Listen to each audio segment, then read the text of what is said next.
প্রিয় দর্শক, সবাইকে স্বাগত জানাচ্ছি মাইলস এন্ড মিলসের 14তম ভ্লগে। রাজশাহীতে আমাদের পেশোয়ারি বিফ এসেছে নতুন টেস্টি পটসে। আজকে ভাবলাম যে তেল মশলা ছাড়া একটা বিভিন্ন স্বাদের গরু মাংস ট্রাই করা যাক। টেস্টি পট খেতে এসেছি, আমার জ্বর, তারপর খাওয়ার কথা শুনে। ক্যান্টনমেন্ট পোস্ট অফিসের পাশে অবস্থিত টেস্টি পটস রেস্টুরেন্টে সকালের নাস্তা, দুপুর এবং রাতের খাবার সহ পাওয়া যায় বিভিন্ন রকমের স্ন্যাক্স এবং ডেজার্ট আইটেমস। আমরা ট্রাই করতে এসেছি মূলত পেশোয়ারি বিফ এবং সেই সাথে আলুর দম। আপনার পেশোয়ারি বিফের প্যাকেজে কি কি থাকছে?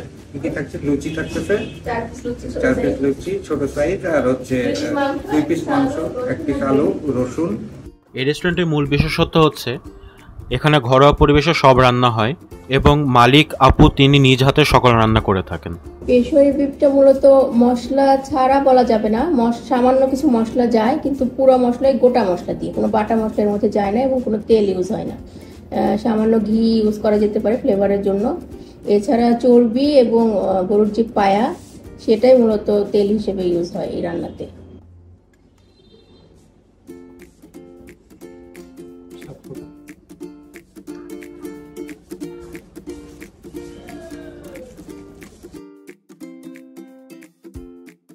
মাংসটা সুন্দর সেদ্ধ, খুবই সফট এবং জুসি। আর মশলাটা যেহেতু এটা মশলা ছাড়া রান্না, আমাদের ট্র্যাডিশনাল বাঙালি রান্নায় যে একটা মশলার আধিক্য থাকে সেই জিনিসটা নাই, এবং মশলা না থাকার কারণে যে একটা কালার আসে বা একটা যে মশলা একটা ঝাঁজ বা ফ্লেভার যেটা পাওয়া যায় সেটা নেই।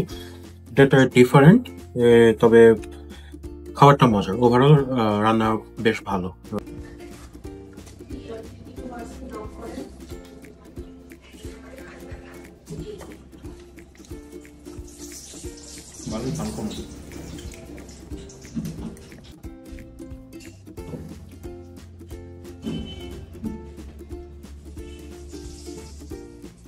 স্বাদ খেতে ভালোই লাগছে। হয়তো ভেবেছিলাম যে তেল মশলা ছাড়া রান্না হয়তো ভালো লাগবে না, কিন্তু আসলে ভালোই লাগছে।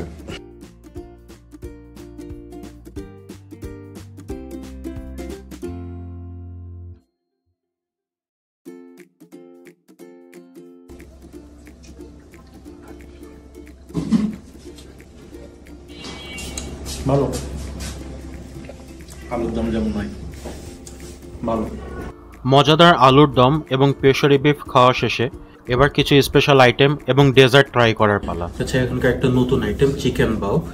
এটার স্পেশালিটিটা হচ্ছে যে এটা ব্রেডটা হচ্ছে স্টিম করা হয়, আর ভিতরে যে চিকেনের যে ইয়াটা আছে আপনারা দেখতে পাচ্ছেন, এটা হচ্ছে একটু কোরিয়ান স্টাইলে স্পাইসি করে রান্না করা হয়।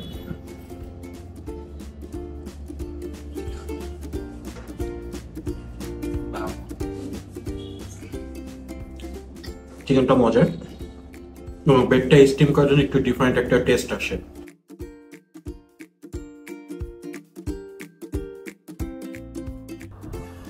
এখানকার ডাবের পুডিং রাজশাহীর মধ্যে অন্যতম সেরা এবং খুবই মজাদার।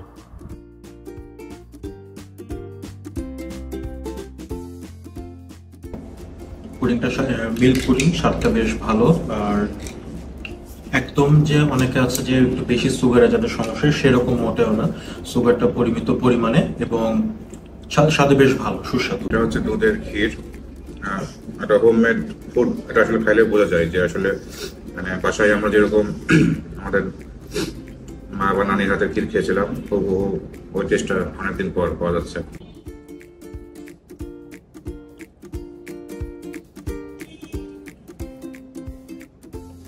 এটা হচ্ছে চিজ কেক।